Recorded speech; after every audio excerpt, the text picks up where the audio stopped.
Hey guys, Robert here, and I have on with me. I should have asked before. How do you say your last name? Minamata. Minamata, Julia Yes. Minamata, the Yes. the creator and pretty much sole developer. Am I right? Of the Crimson Diamond, a great throwback to early Sierra adventure games. One franchise in particular, the Laura Bow games. Thank you for coming on. It's a pleasure to have you here. Thank you, Robert. Thanks for inviting me. This is awesome. So in the Crimson Diamond, like I said, a bit of a throwback to games like Yes, indeed. Laura Bow. What got you started on it?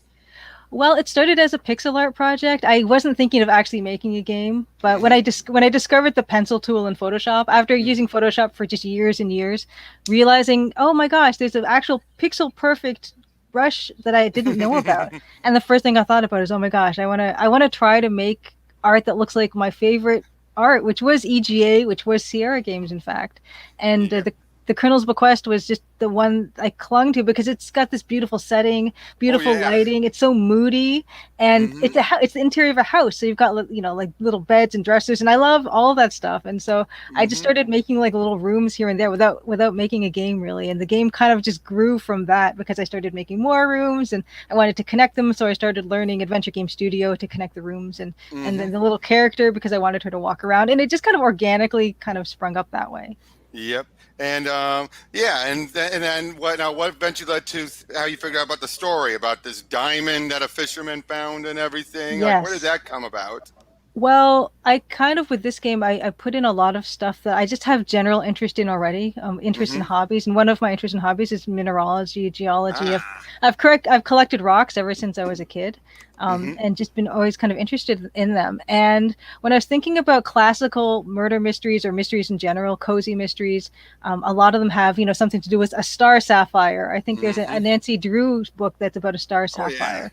Things like, and it's just one of those things where I think even in Tintin there was a gem Hmm. or something like Oh, that. a couple of those. Yeah, a couple of those Yeah, events. yeah. So I love stuff like that, and so for me, and knowing about Canada's just how rich we are in mineral resources and stuff, it felt like a really good fit for what would people want. What would people be greedy for? And when for me, when you get characters that are all together that want one thing a lot, then you can Hmm. get all kinds of good friction and things. Oh, definitely, definitely. And well, I played a little bit of it beforehand. I mean, the chapter one you have on Steam, and Yes, I understand it's probably an early build, it but is. if I could say, some of the cutscenes are so rough, especially when you Yes. see Nancy in that cutscene. It's like, Oh my gosh. what the With heck?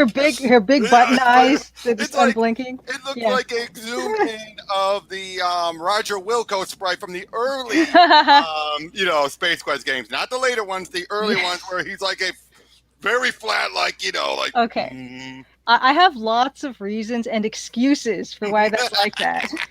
Well, Okay. I take it as a placeholder, right? Yes, they're placeholder. And what happened was, in the fall in October or November 2018, there was a Hmm. narrative game showcase in Toronto where I am called Wordplay, and it was at the Hmm. Toronto Reference Library, which is one of our big beautiful libraries we have in downtown Ah. Toronto. And there was 20, I think it was a showcase of 20 or 25 games, and I entered it thinking, oh, I've been working on it by then for some time on and off as a little hobby, and just Hmm. on a whim, I thought, hey, why don't I try to submit it to this thing? And not really thinking I would get in. And apparently there's about 70 or 80 entries in out of 20 or 25 actual showcase spots. And I got a showcase spot, which I was completely shocked by and excited by. But then I realized, oh my gosh, I have like 2 or 3 weeks to prepare something to actually show to people. Hmm. And so I have to get my story straight. Like literally, I have to get the story straight in the game, and I Hmm. have to develop a vertical slice, a demo to show people, hopefully playable, that, and then they can Hmm. get an idea of what the game is like. And so with the intro, I felt like I needed to kind of storyboard and get that intro just in rough sections down so I would know the character, like know what her story is going into the Oh yeah, game. yep. I thought that was really important. And for me, I could have notes about it, but once I committed it, even with the placeholder graphics, once I committed it to actually being in the game, that really helped solidify for me like Oh who yeah, she was, definitely. what she's there for, what her assignment is, and things like that. Oh yeah, once I got past how it looked, I was able Yes. to understand about the character, and I'm like, oh Yes. yeah, this is like a big chance for her to actually use this Yes. opportunity to get a step forward in her what she wants. Yes. And I'm slowly upgrading those graphics very slowly, which actually worked out kind of okay because the game, of course, is an adventure game. It's a narrative game. It's very linear. So I can't work on a lot of the stuff on stream. I stream on Tuesdays at 8 p.m. Mm-hmm. under A_Maple Mystery, 8 p.m. Eastern. And so sometimes it's a music stream where we can talk about the music later. But Right. yeah, so sometimes I'm doing art streams, but I don't want to show too much because I Right, don't of want to spoil course. things. But what's great is that I can go back to that introductory art, the placeholder stuff, and I've been very slowly updating it on live Right. on stream. Yeah. Yeah, because I would say it kind of gives me that vibe of those early, very rough click and play adventure games, where especially when you have something kind of just slide in. Yes, yes. It's like a Oh perfect, yeah. EGA sprite, but it's like, Yep, whoop, yep, yep. I like have some of that. Yeah. yep, like a very similar Poochie type of thing, Yeah, exactly. Or having like like a non-player character, but just be a very, very like a shoddy reskin of a character that exists. Just you kind of just change the color, paint like a really rough beard and mustache Yep. on him, which is what the professor was Oh, I in had the that demo. feeling. Yep. Yeah, yeah. So he's Jack, but just Jack kind of recolored and just with some sloppy hmm hair and makeup on him, and just shove him out where he kind of glides across the Yep. screen. But Yeah, all that. I do like the story, how you played up to the time period, especially a bit of the sexism, especially when it shows up Hmm. saying, "Oh, I didn't know he'd have these two girls with him." Hmm. It's like Hmm. we're not with him, and Yes. just Yeah. stuff like that was fun. But I gotta say, what really sold me was okay. I know it was the lower bow connection. Yes. So once I started playing, and once it was mentioned about there is a shower, I knew what I had to do. That was the first place I went in there. But once I went in there, I'm like, okay, so take a shower. I'm Yes. fully dressed. I'm like, okay, this is a Yes. bit more Yes. See, here we detailed. go. Here we go. So yeah, I just turn on the water. I then say, take off clothes. Oh, okay, this is cool. Actually, going that extra Yeah. detail. Yes. It took me a little while to figure out how to turn on the shower valve. That was the tricky part. Yes. Yes. And then once I got in there, ring, ring, ring. Bang! Yes. Yep. Well But done. Well the done. way it did it though, I noticed, wait, I could see the door open in the background. Yes. So when I read it again, I'm like, okay, close the door. Wait, will it lock it? Oh, it locked it. Went on Yes. normal. And then, sure enough, survived the ordeal. And it just felt like I actually felt like I got rewarded for figuring that out, as opposed to the original where Yes. there's no avoiding it. It's like, don't take a shower. Laura's gonna stink up the whole time. Yeah, well, the thing about the shower scene is, yeah, I was obviously taking cues from the Colonel's bequest, but there are things that did bug me about how the shower scene was done, or just how deaths were done in that game in general. And I wanted to kind of do it my way, the way I would have wanted to see it or to play it. And the first thing is, there aren't a lot of deaths so far in the game, character deaths. I want to add more, but I kind of make the player work for it. I really, with I think the Colonel's bequest, you could just say take shower, and all that happens. There's But no stopping it. there's no stopping it. With the Colonel's, but with the Crimson Diamond, you have to do all of these steps to achieve. But also, it's preventable too, which is like, that won't be the same with all the character deaths. But what I wanted to kind of change about that one versus the Colonel's bequest is, something as simple as locking the bathroom door. It's like those simple things just to make yourself a little bit safer can go a long way.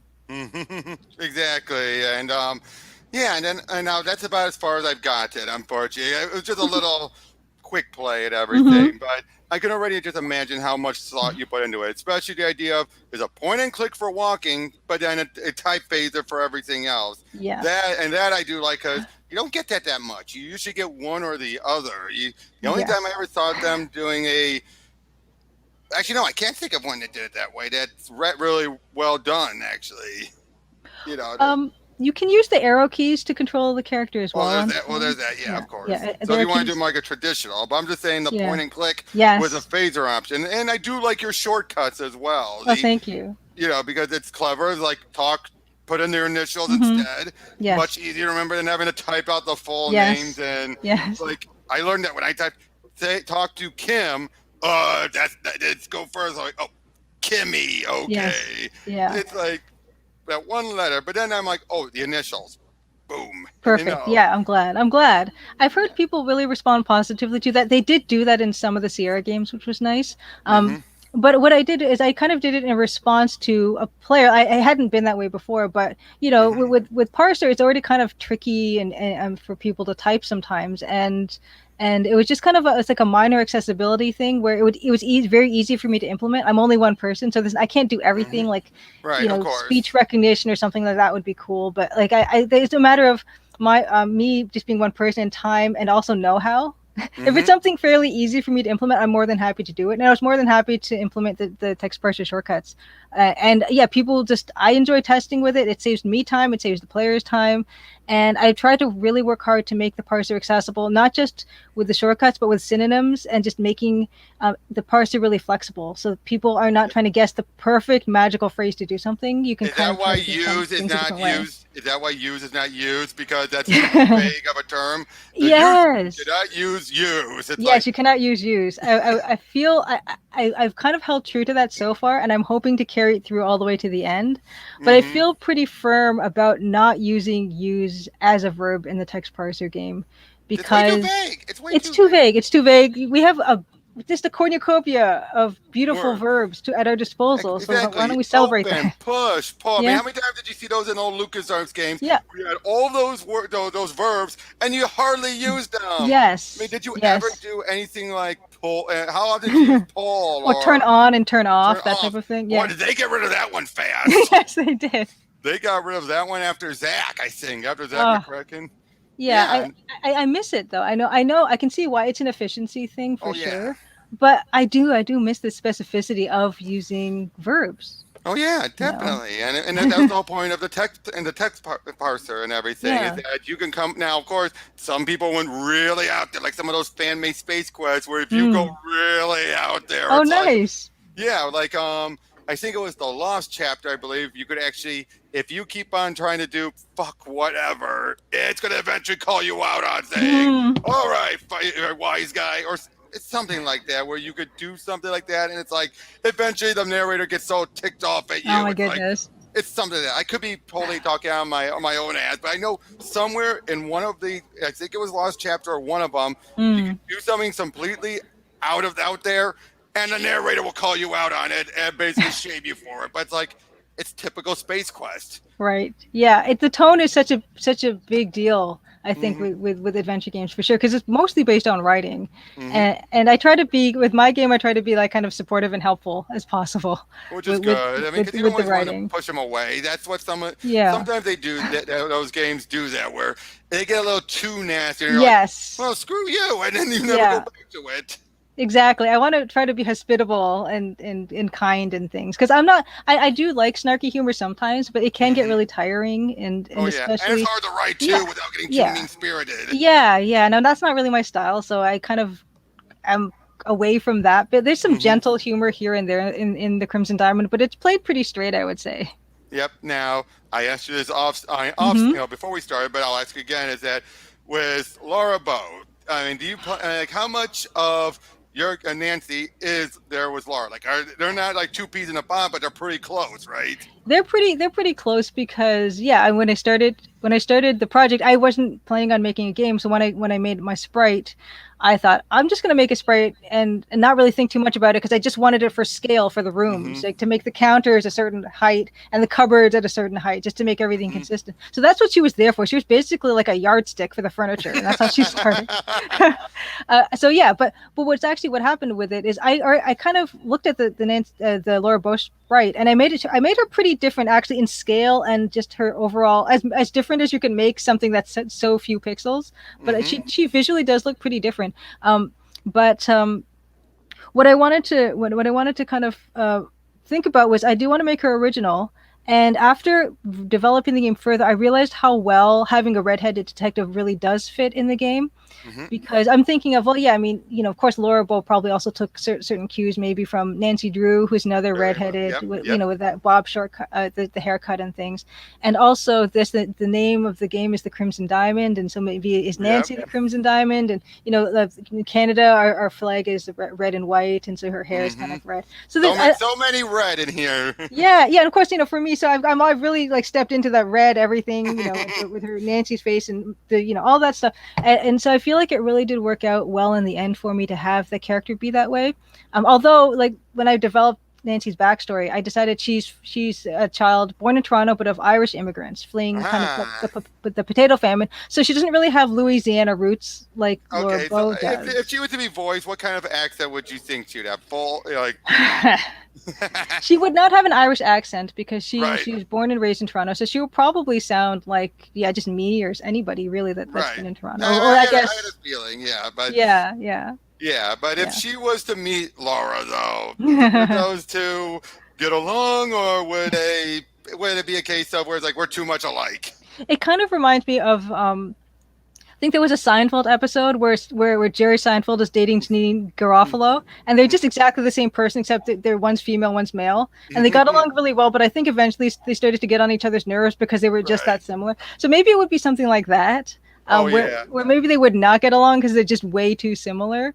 Plus, I But think the accent might get to Nancy. She'd be all like, "Okay, that accent was cute, but now it's really getting." I will say it's really funny. I've seen people like streamers on Twitch and everything play, and even on YouTube streaming, playing the demo, and they cannot resist giving Nancy a Southern accent, and it's just so funny to me. It's so funny to me that they do Oh, that. I can see. You know what? I can see that when you look at her, you kind of get that. I Yeah, won't say a false Southern belle, but you kind of get in that rough estimate. But once you yeah. take into account where the setting is, it doesn't fully work. But No, it doesn't fully work, but it's hilarious. yep, definitely. It's one of those cases where because well, the setting is there, but like obviously, but you got to keep on remembering what they're saying. Otherwise, it could be almost anywhere USA, you would think. And Yeah, yeah, exactly. even though it's So not USA. no, even though it's not, yeah, it's Northern Ontario. So yeah, just what I like about it is, yeah, people can do whatever voice they feel like doing because the game is not voiced and it won't be Mhm. voiced Right. because those Sierra, those EGA games of that Oh yeah, era, they never got there. they Yeah. never had voices. But I kind of like it about that. It kind of makes it to me. It feels more like visual, not a visual novel like visual novels are now, but it Oh feels like a storybook type of thing, and no. Yeah. people can put their own idea. And it's actually kind of funny because I guess based on what the portraits look like and the writing, people tend to come up with the same style of voices for the same characters Yeah. anyway. So Yeah. That is. I everyone has an think. idea in their head what Yeah. it I sounds think like. it's because when you look at them and you read them, you kind of get that same. I won't say the stereotype. It's not a stereotype, but those archetypes. Yeah, Those archetype, archetypes. sure, And some yeah. of those archetypes have standard voices that you want to go with. Yeah, and that's totally cool. I I think mean, that's like you see the wonderful. professor, not the professor, the older guy in the beginning, Yes, and you see yeah, him, you feel this stuck up, yeah, maybe not pish posh, but definitely it's all like, oh, well, yes, yeah, exactly. I know, but yeah, but what other games influence have you been using for the game? Like, what other yeah, are there any other Sierra or even LucasArts games you would say have been your influences since you've worked on it? Well, besides the Colonel's Bequest, obviously for the visuals of the character and everything like that, well, the sequel, Dagger of Amon Ra, Mm-hmm. because of just, I would say, not maybe a little bit of music, although it's a little bit later. The Dagger of Amon Ra would have happened after the Crimson Diamond, which is set in around 1914. But there's certain gameplay elements, like in the demo, there's some eavesdropping here and there, Mm-hmm. which does happen in Colonel's Bequest, but also happens in Dagger of Amon Ra, and Oh in a yeah. slightly, more of the way I did for the Crimson Diamond, I would say. Mm-hmm. And then there is a notebook in Dagger of Amon Ra, and I have a notebook in the Colonel's in the Crimson Diamond, but it doesn't quite. It's not used for dialogue or asking Right. questions. It's just there to kind of help track your progress and what you need to do next. Which I like. I like games that do that because it is so frustrating when you have all Yes. the stuff you had to remember, and then it's Yes. all like, wait, should I have written that down? And then you're penalized for not writing it down. It's like, Yes. I don't like that. That's never right. Yes. Yeah. Well, the thing is, so for the Crimson Diamond, I put exactly what you need to do to progress through the game, but not everything you can do in the game to learn about Right. characters and learn about things. I do want to encourage people, if they want to kind of ask other questions and explore the place. Mm-hmm. But if you just want to get through it really quickly, you could just follow the notebook prompts and do it that Right. way. But I will reward people for learning more about the characters if they wanted to, and just exploring more and seeing what else is going on, because you will miss some conversations if you just All follow right. the notebook directly. But yeah, beyond that, in terms of inspiration, I would say, yeah, like the Gabriel Knight games happen over a Mm-hmm. period of days, which is kind of nice. I love the idea of, yeah, having the same locations, but having those places change Mm-hmm. You know, the characters being in different places, doing different things, day and night even. I Mm-hmm. guess in King's Quest 4 there's a day and night cycle Oh, yep, yep. in a way, and I love that where the color palette changes, which I Mm-hmm. had a lot of fun doing. The demo for the Crimson Diamond is only the nighttime, but in that's chapter 1. In chapter 2 it's actually daytime. You get to explore outside the lodge and Mm-hmm. things like that. So I guess with that, in a way it's kind of King's Quest 4, or even, you know, Quest for Glory. 1 and 2 had beautiful transitions from day to Mm-hmm. night, Definitely. and it just felt like a world that way. And Mm-hmm. because I think with some adventure games, when there is no transition between day and night, it can kind of feel like you're stuck in time. Mm-hmm. But Oh, when yeah, it definitely does give you that feeling. And yeah, especially now, here's the thing, I only got as far as the shower. I didn't have a chance to double check. Is it going to be kind of like Current Request, where there's going to be certain events that happen at certain points, and if you miss it, you miss out, or is it not going that way? Is it going to be like the standard, where everything's stationary until you do a certain action to trigger it? right, yeah, it's that's another thing that when I played the Colonel's Bequest, I really took note of the fact that you could just stumble in to conversations and you could accidentally trigger a flag, progress the game, and I Mm-hmm. didn't want that to happen. I Oh, wanted, yeah. because it doesn't encourage exploration. Yeah. When people are afraid to step into rooms, you're saving the game before you walk through a doorway because you're Mm-hmm. afraid that something might change in the game and you're not Oh, prepared for yeah. that. Yeah, so I didn't want that to happen, Mm-hmm. and that's why with the notebook it tells you, you know, go do this thing, and that's what will progress the game. If you do Mm-hmm. everything else before that, nothing will change. Oh, yeah, because you And don't want weird yeah, things. Like, I remember, I don't know if you've heard of her pushing up roses when hmm she did a talk. She talked about Current Bequest. She said about there's one point where you go in a room, character's alive, you leave, the yeah, chime goes out, yeah, and then you go back in the room, dead. You're like, yes, how the heck did I miss the killer yes. when I was just in there? So, Outside, yeah, literally outside the room. She actually did like a quick 5 minute video about the Crimson oh, Diamond yeah, as well. So yeah. it's so cool. But But yeah, yeah, stuff like that is just that's so frustrating. it breaks Yeah, your immersion. You're just yeah. like, what? Yes, I don't like having that kind of stuff either. So I was very mindful in designing, and still when I'm designing my game, I don't want that to be a problem. I want people to Mm-hmm. feel relaxed about, you know, exploring and taking it all in and enjoying the setting. And when they Mm-hmm. feel like, okay, I've kind of explored as much as I want to, then they could say, okay, I'm going to do the thing that I need to do to progress the game. Exactly, which Yeah. that I like. It's basically it's open world until like when you're doing an open world game, you can just do all this stuff Yep. until then finally like, okay, now do the Yeah. story mission and Yeah, progress on. exactly, exactly. I think that's a really good analogy for it. So, Yeah. but that being said, you can miss certain encounters if you don't want to explore, but you will Right. get an ending, just like with the Colonel's Bequest. You Mhm. can get an ending. It might not be the best ending, or it might not be Right. the ending where you learned the most about everything, but you will get some form of an ending, no matter Oh, what you believe me, I'm a do. 100% completionist. I will go through and do everything. Yeah. Nice, nice. Yep. So obviously you're a fan of adventure games and everything. What hmm was the earliest adventure game you played? King's Quest 1. King's Quest One, King's Quest 1 for the sure. original. Yep. And Yes. for me, I'll just say for me, it was Monkey Island. Monkey Island was my Oh, first lucky. one. Very Yep. lucky. I love that one.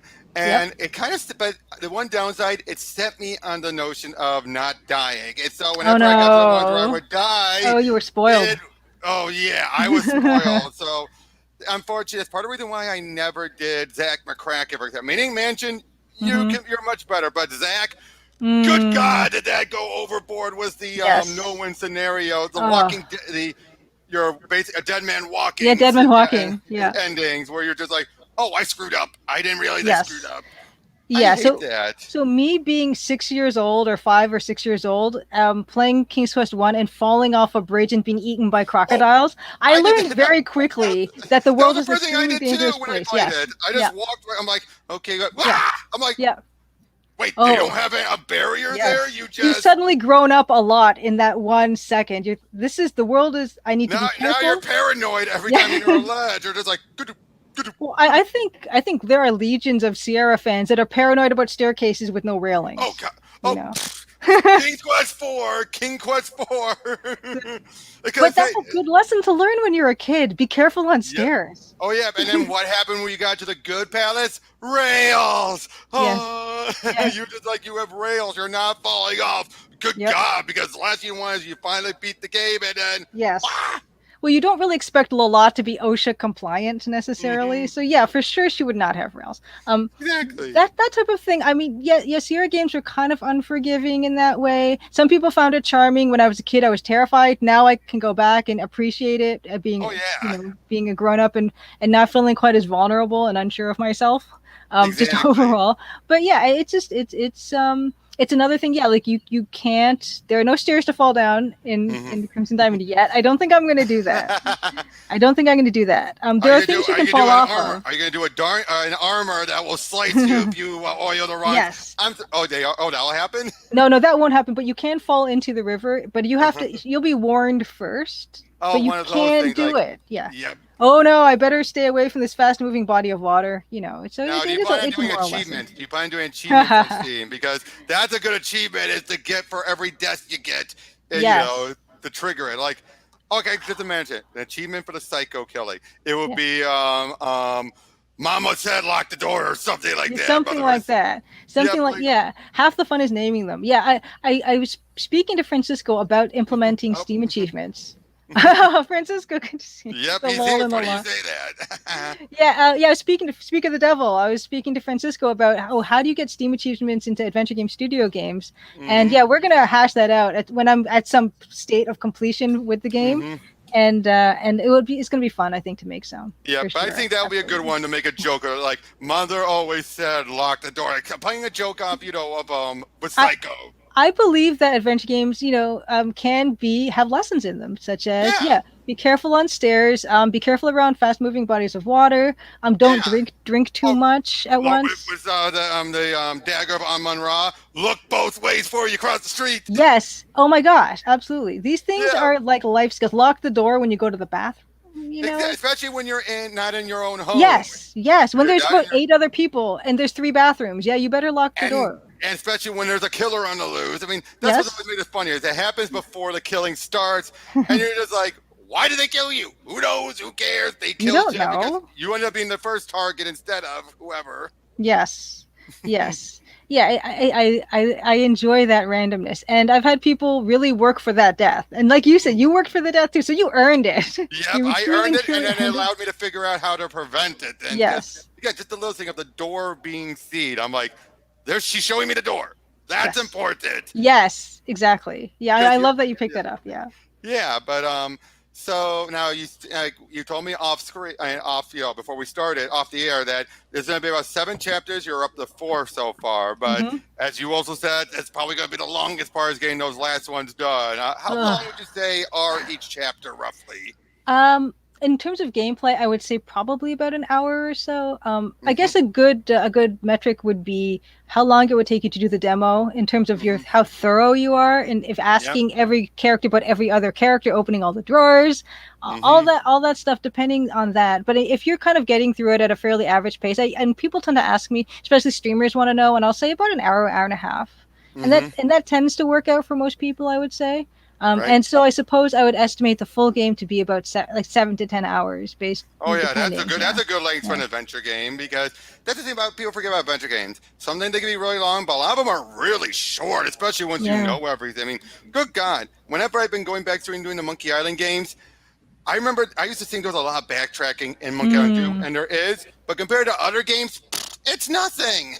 yes, but which actually is kind of interesting because I've been kind of getting into a little bit of watching people speed run adventure games. Oh I yeah, yeah. I did not know that was a thing. I was I fascinated. didn't know that either until No, recently. like King's people like they speed run Quest for Glory. They speed run King's Quest 6. So long as they don't do the cheat code ones, because that's like way too easy. Like I'm amazed. I really to see the communities of people to speedrun adventure games. So it'd well, be really there being cool. glitches and the glitches that allow you to skip ahead and things like that, or moments Uh, that break the game where you're like, yes, I didn't know yes. that. I was watching a King's Quest for Glory 1 speed run where you can glitch to get into like the basically the ending sequence within I don't Hmm. know 10 minutes or 7 to 10 minutes. Yeah, or Kind of things like impressive. that. I mean, and even with some other games, like I'm sure there's probably ways of of doing it with, say, Francesco's Ben Jordan games or any of his other games. I'm pretty sure there's ways of doing that. Oh yeah, yeah. What's fascinating, I'm fascinated by speedrunning in general, and just how Hmm. much people work to, yeah, they find these little workarounds. In fact, one of the first demo versions of the Crimson Diamond, I Hmm. might have mentioned that the demo, you're restricted to the inside of the lodge. You're not supposed to Yep. be able to leave the lodge at all. But when I Hmm. was building the game, I'd build the outside parts, but I just written in code, oh, you can't go through the door or something. I've had two different people in Hmm. those earlier versions escape the lodge and actually get to Wow. explore outside.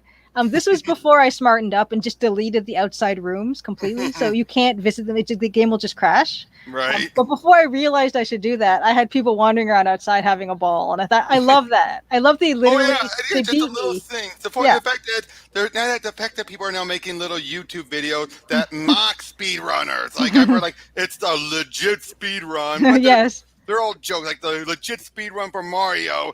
Oh god, it's like a whole bunch of weird stuff, like Persona stuff and everything's thrown in. You're like, what?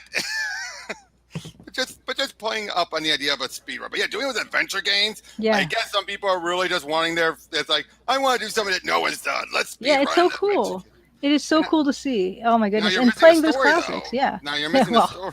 I'm sure they're very clear in what the story is. I'm sure they played it dozens and dozens of Oh, times, definitely. which is But kind of then there's the wonderful. games though where you can't skip the cutscenes. Those Mm, are always the frustrating ones for speedrunners yes. because it's like they have to Yes. jury rig a way to skip it or something. It's like, Yes. but You can but skip cutscenes in the Crimson Diamond. I did make oh them yeah, I skippable. noticed And that. I did if notice that. I even if did. only for myself when I'm testing, I'm like, I can't watch this Oh every no, oh time. no. And that's the only I thing that want the same always. thing. That's what Yeah. always bothers me is why did some games have to be where you can't skip them all? Hmm. And it's like I'm sure that was driving them nuts when they were testing it, unless they did allow it and then they deleted it in the code. Yes. Absolutely. Yeah, I'm gonna. I definitely think it's so important because no one wants to have to sit through the same thing, 5, 10 times. Really, Hmm. like, nothing is good enough to want to do that. Right. Now, are there any recent adventure games, more newer type era of adventure games, like, Golden Wake or the Hmm. Watch It Eye games or anything like that, or Gibbous or whatever that Right. have you played through or anything, or are you like Francisco, where you're so busy working on the game, you won't have time to play any other adventure games? I'm really bad about getting to my stockpile. I am, but I have managed to get through a few things. Of course, I've played Francisco's Lamplight City, which is Yep. wonderful. Hmm. I've played a bit of the Rosewater demo when it was available, which is also Hmm. really wonderful. I've played the Return of the Oberdin, which is Hmm. fantastic, Oh, good Lord, that is so fantastic. Oh, fantastic. Myst just came out, the 2D Yeah. Unreal Engine version. I'll say this, it looks good, but they replaced the FMV with pretty bad Oh no. CGI, of the actors. I'm like, Oh really? no. I mean, it was one thing when you did it for the Real Myst Masterpiece Edition, Hmm. where you go down there and when you actually go into the Myst book, you see, just forget his name right now, but like the main guy, you see Atreus or Atreus, something? Atreus, and you see him in pretty poor 3D CG, but when you get close, it goes to the FMV. Right. Actually, that for that brief bit looked better than what you see in this game. It's like everything else is glorious except the character models. They're horrible, and it's I like, I was never a huge fan of Myst because it was 3D and I'm more of a 2D person. Although, of course, Return of the Oberdin is the yeah, exception, where it is a yeah, 3D game, but it's so dithered in black and white. oh Yeah, it was yeah, mentioned Thimbleweed Park. Yes, I played Thimbleweed Park. It oh is yeah. gorgeous, beautiful, Hmm. beautiful, beautiful. Love the voice Loved it. acting. Love so So much about good, the head. so good. And I've also played Inspector Waffles. I have the. Oh, I've heard about it. I It's still so haven't played it cute. yet. It's got a great hint system where if you get Hmm. stuck in the game, you call your mom and your mom will like give you advice and everything. I just love that as an idea. I love it. Yeah. So yeah, Inspector Waffles. I played the demo of recently. Um, Hmm. there's another one called the Phantom Fellows that a couple friends Hmm. of mine are I've heard of that. making. Yep. Yeah, the demo is up now and it's a lot of fun. Nice. I guess what I'm saying is I'll play like little demos here and there for the most Mhm. part. Have you played Brack the Investigator yet? Have you I played have that? not. Oh, it is Oh, so good. That is one where it's like a regular adventure game, but you can also do a brawler, and you actually beat up and punch stuff as well. To the point where part of the campaign is now going to do a full-fledged beat 'em up mode as well. I love when games play with genre like that. I think Yeah, that can like be a lot that. of fun. Now, of course, Yeah. you don't want to do the physical approach too much, if at No. all, because that's going to eventually bite you in the butt. Like you can destroy this thing that would unlock the door. Mhm. Eventually, someone's going Mhm. to catch on and be like, "Hey, who destroyed this?" As opposed to you got the right code and everything. Yeah, I like that type of consequence in a game actually too. Oh Um, yeah, I mean, I yeah. also played recently Paradigm by Jacob Generica. Oh yep, yep. I That know was that. also gorgeous and so wonderfully written, and just something really special about that one. So that's a full game that I did play through recently, in a full Yep. adventure game. Have you played Um, Gibbets though? Have you played I that Gibbets? haven't played I haven't played Gibbous yet. No, it's beautiful though. No, Oh, it oh looks yeah. wonderful. The fact that it's such great 2D animation, everything was it. It's Mhm. like, or what about this is not a game? That counts as an adventure game if you ask me, because it's so story driven. Yeah. You Oh know, no, there is no game. Sorry, there is no game. the Corruption Within, I think, was just mentioned, and I bought it and I have not played it yet. But Mm-hmm. I have it, and I think I bought it on GOG or something like that. Oh right, I right. do have that one. It's gorgeous. I guess I gravitate toward pixel art stuff, Oh yeah, and limited palette stuff. I played the Last Door series, which the was like last door. Oh big yeah. Oh chunky pixels, yes, yes. beautiful, Oh wonderful, yeah, wonderful, I wonderful love that. games. Too Yeah. bad they had to rush the ending though. That Oh, is did such. they? Oh no. Yeah, that's from what I understand. Like for the season Oh, 2, unfortunately, the sales weren't there, so they decided to just oh no. wrap it up. And I love that. I love those games. Those are another wonderful ones oh I yeah, that did play all the way there's an through. art form to doing pixel art like that, like Yes. the enclosure. Yes. Did you ever play the enclosure back in No, the but day? I've seen Let's Plays of it, and it's that beautiful AGI double wide Sierra Yeah. pixel style. And I like Manhunter 2 is the same way, Gold Mm-hmm. Rush, and I want to do something that's in that style. Even if it's Oh just a yeah. tiny little game, even if just some pixel art mock-ups of stuff, maybe Oh some yeah. AGI versions of some of like the Crimson Diamond screens. I love it so much. I know, but 'cause, I mean, I've played the enclosure as well, and it is Hmm. just one of those you're like, good God, and the atmosphere is there. The Yeah. story gets weak near the end, but everything up into it though, you really feel like it's a haunted place. You feel like, what the heck is going on here? Yes, I love that feeling, and it's kind of also a very limited number of locations too, where it's Oh kind of yeah. like one place and then a little bit of outside. And I feel like the Crimson Diamond is kind of that same way, where it's just the lodge and then a little bit of the outside, and everything's kind of focused in those areas. Mm-hmm. Um, Oh, yeah. Someone just mentioned about Dee Dee Murray's Pixar art and Manhunter 1 2. Super. Oh yes, definitely. So under. And the fact that it's a first-person perspective yes, of an adventure game, you do not expect that. It's just like, you it's know. But gorgeous. It's gorgeous. I oh can't get yeah. enough of. I've seen Let's Plays of them. I would never try to play those games on my own, Oh, but I'm but always hesitant to play those oh, myself because they're just so like beautiful. now, have you ever heard of the Adventure trilogy where it's like it's basically it's like hold on, let me double check what they're called again. Hold on, just Hmm. give me one moment. Hmm. They're I The Inside Job, Welcome to the Genre, All in the Game, that trilogy where it's no, about it takes place in adventure games. And nice. you play the squad of people who go in and actually prevent, like plot holes and everything, Mm. like why did Roger Wilco's hair change, or Oh my gosh. things like that, or they prevent certain bugs from happening. They sometimes fail, like there's the real bad bugs where even they admit, oh God, that's a suicide mission. But most of the people that make up are either characters that are rarely played because the game's so Huh. rare, or they're original characters that the developer made who are saying, oh, these were games that never got made. That's And sometimes, cool. but the best part is they sometimes use unused rooms to talk or meet up, and they actually can give you the history. Now, later games had to be you can actually just choose. Give me the minimal. I do not want. I don't care. Or I'm a newbie. Tell me everything. Hmm. Hmm. But, things like that. Like one of the rooms you can do is Sophia's kitchen area from Fae of Atlantis, Oh, and nice. they even say you can usually have a conversation here, provided if a cutscene's going on, you keep your voice Mhm. down. That's so, yeah, it's just amazing that people are so passionate and knowledgeable about stuff like that. Oh, I know. Just the amount of Oh, research you'd have to do for that. I do want to do a couple more quick shout outs of other people making adventure games, Oh, solo go ahead. devs, Go right ahead. who are Go right doing like ahead. EGA, like Betrayed Alliance, Slat Oh, Studio. yep, yep. Yep. Betrayed Alliance is beautiful, text parser, and also EGA. Phil Forte's Snail Trek, he's done Mm-hmm. 4 of those that are text parser as well, that aren't necessarily EGA, but like that same Mm-hmm. kind of pixelated style. And yeah, Cosmic Void is doing Corruption Within.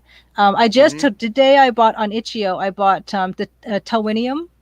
I think it's called the Okay, Tarwinian I Chronicles. haven't. I It's don't think I've Dave heard of it, Boyd. but I should look at them. Oh, Yeah, it's so it's pixel art but point and click, and it looks amazing. It's gorgeous. It kind of looks like I just looked up about corruption was in. Good God, yes, that looks so it, good. it looks amazing. It Yeah. looks like a mixture of an Apogee type of game, but you get what I mean by that. It looks like a mixture of an Apogee style, like that type of art style you would see in those old DOS style games.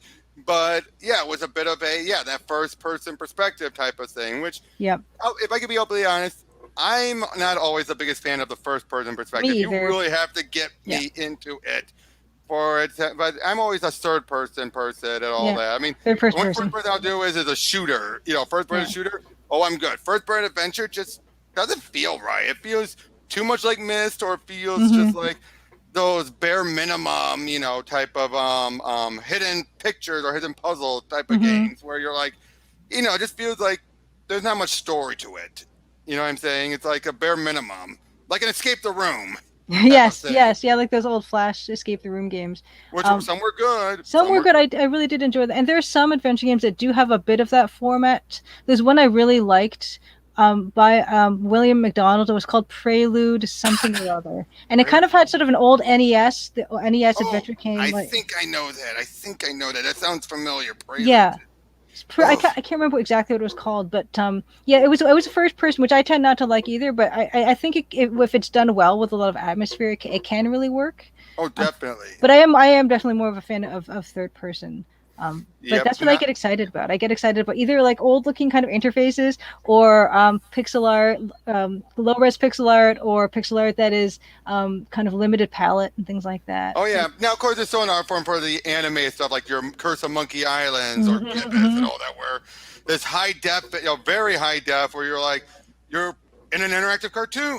Yes, and Curse of Monkey Island did that really well. Oh, definitely. It was really beautiful. It did take me some getting used to how large Guybrush was on the screen. Oh, good God. He became so lengthy. Yeah. I think the voice acting saved it, though. Yes, absolutely. Dominic Armato. Yes. Good God, that is such an incredible voice. And perfect. Even when you go back and play the other two games, which I feel got a better balance of his lankiness when in the high definition stuff, but still keeping it, well, at least for the second one. The first one, but then again, they didn't have much of a budget for that one. EGA for me for Secret of Monkey Island. That's the only way I'll play it. Oh, that's why I do the ultimate talkie edition, where it does the EGA, but it includes the voice acting, which you could do for two, but you could not do for one. One, if you did EGA, no talk, no voice acting. Oh, interesting. That's why people did it, because they're like, we want the old graphics, but we want to hear the voice. Yeah, because the voices are just so good. Usually. Oh yeah, Earl Bowen, Alexandra Boyd. Yeah. Day of the Tentacle as well had amazing voice acting. Oh, yeah, and that's the funny thing about that, though, is most of those were just, except for Bernard, most of those were staff members. Are you serious? In fact, get this, the voice of Laverne is Sophia from Fate of Atlantis. No way. I know, you're like, wait, so Sophia, the woman who's cursing, yelling at Dr. Jones, is also the insane, nurse wannabe in Day of the Tentacle? What? Wow. Okay, I learned something. That's amazing. Yeah, I had no idea. Most of those were just staff members. That's the thing. Again, except for Bernard, who was the guy from what's that? WKRP in Cincinnati. Yep. WKRP in Cincinnati. Yeah, that guy. Yeah. And everyone else was just because they couldn't afford them. I mean, you also remember it took until Sierra to do with King's Quest V before they actually got some big name actors. I thought King's Quest V had a lot of their people on their staff. Not five, six. Oh, six. Okay, six. Sorry, no, you're right. You're right. 5 was staff. That's where you got Josh Mandel. I was thinking about 6. Where you're the guy who played the Beast as the Prince. Who played that? Oh, let me check. Beauty and the Beast. Day of the Tentacle, I actually do. I really love the voices. Monkey Island, I've never played the Secret of Monkey Island with the voices, but I might prefer that. Robbie Benson. Yeah, he was the voice for Alex. And I do feel in terms of having professional voice actors, Quest for Glory is Forrest John Rhys Davies, of course, was also perfect for that. Even though you've heard there's apparently stuff where he's either one or the other, he's either talked trash about it or he's actually been joking about when he does that. It's hard to tell, but I gotta say though, Earl Bowen as LeChuck. Dr. Silberman from the Terminator movies as LeChuck. I didn't know I that either. cannot think of anyone else in that role. The only one I can accept was Adam Hannington as human LeChuck in Tales of Monkey Island. But that's because he's a different version of LeChuck. Yeah. Once Like he he's becomes the demon again and it's Earl Bowen, you're like, yes. beautiful. Because Oh that my voice of gosh. his is just, you cannot picture anyone else, can you? It's wonderful. It's really good. Yeah. Now, don't get me started on the voice for Elaine in Escape. Not a fan of her. I mean, good actress. I don't remember her name, but when you have Alexandra and everything else, having that a more American accent as opposed to the British accent, so weird. I don't know if I even played Escape. Was that was one of the Telltale ones potentially? No. That was the last LucasArts one, the very last they did. That was the one with the tank controls. That's the one. Oh, okay, where, I didn't play that. Yeah, you have this Australian guy buying up land and everything, and that's the one with the infamous monkey combat. Okay, so that was after Curse. Yes, that was way after Curse. That was after Grim Fandango. Wow. It was right after Grim Fandango. Oh, okay. It improved the gameplay, but it didn't improve the story. In fact, I mean, it's like you knew. Same people who did Curse were not involved on the first two, but they did a good job. The people involved with Escape were not involved with Curse or the first two. Okay. And it just felt like it almost felt like they wanted to end the franchise. I don't think they did, but they took off so much from the board, like the Scum Bar. It becomes a Lua Bar. It's like, what? And then just so much, and by the end of it, Ozzy, the big villain, he somehow uses a device that's supposed to destroy all the will of the pirates, make them complete wimps. Okay, that's dangerous. He uses it on LeChuck and take control of him, and yet thankfully that's ignored by Tails. By Tails, they ignore that. It's like, oh my goodness. No, maybe I'm feeling okay that I didn't play it. Yeah, you can skip it. You can skip it. I know people are not a huge fan of the tank controls, but I really did like Grim Fandango. I thought they did an amazing job with the 3D there, and the art direction for that game is amazing. Well, one other thing from Escape, that's where we find out Herman Toothrod as Governor Marley. Oh. Huh. Yeah, that big retcon where it turns out, we got the name Herman Toothrod because on his accordion was the initials HT, which is Horatio Tokamata Marley. And it's like, wait, so he's Elaine's grandfather? What? Huh. That makes no sense. And leave it to the fans to come up with an explanation, which I like that, but sorry, I'm rambling. You can tell how much I love adventure games. Well, no, it's good. It's the best, and it always encourages me to hear people like you who love them so much, because I'm thinking, hopefully people will play mine and like it too, Yeah, definitely. Now, where do you stand on FMV adventure games? Ooh, I don't think I've really played any. The only one I've played is Return to Zork. I loved it. I was going to guess Gabrielle Knight too. I have it. I have it on GOG, I think, but I've never played that one. Me neither. I've heard good things, but yeah, I played Return to Zork, and actually I love Return to Zork, and I don't even know why I love it so much, but there's something about it that's really special to me. I know, it's one of those games where it's like, it's that feeling you get for that first 3D type of game. Yeah, maybe, because that was my first FMV game, and I was really impressed. I was completely blown away when you got the wizard in the crystal ball and his actual video playing, and it's like this big. Exactly. The same thing with Myst. Myst did the same thing as well, where you would, like the very first thing, if you put in a specific code, you see Adrian's message, and it's within the water, and it's like... That's amazing, yeah. So I think that really did impress me. Also, I think the music is really good, and the voices are actually pretty good, and there are quotable lines in that people keep coming back to, and I keep coming back to. Oh, yeah. And the funny thing is, then you find out, it was a text game for the longest time, and, the Zork games. Well, yeah, that wasn't just to see it come to that. It was, I thought it was fantastic. Although, I think the reason I kind of fell off of adventure games around the FMV 3D era was just my computer probably wasn't good enough to run them really. Oh, that would do it. Would do it. But I'm so glad it came back. But I'll say this: I'm glad Telltale started the resurgence. But then after Walking Dead, it went on, once they started doing the repetitive formula. Then. Because beforehand, up until Walking Dead, it felt like adventure games. You still walked around. You had to do a lot of puzzles before you got to the cutscenes. It felt like after Walking Dead, let's just put as bare minimum stuff so we can get to the cutscenes, so we can get to the story choices. And it just felt so... it almost puts things, I wouldn't say it put things back in the ground, but it started to kill the momentum that it generated. What I think what brought me back to adventure games generally was just Steam digital distribution and indie developers coming up back and saying they're coming up with these wonderful unique things. Oh yeah, like that Wajidai were- and all that doing yeah, that. like Wajidai and Francisco and all kinds of people like this 2D adventure game style is just, I think there's nothing, people like innovation and I like innovation too, but for me I also like refinement of what's already there. Exactly. And Which is why I love about yeah. Francisco's, Yeah. how he tends to do things a little bit differently Mhm. each time. Like this whole, Mhm. and it was the fans who started doing the whole one click, two click type of interface, right? It's when fans started doing that first before that became more of a bit of a norm, right? Because beforehand it used to be like you would right click, you get the action buttons. Mhm. But it was once you started doing the indie games that you had the right click, look, left click, everything else. Mhm.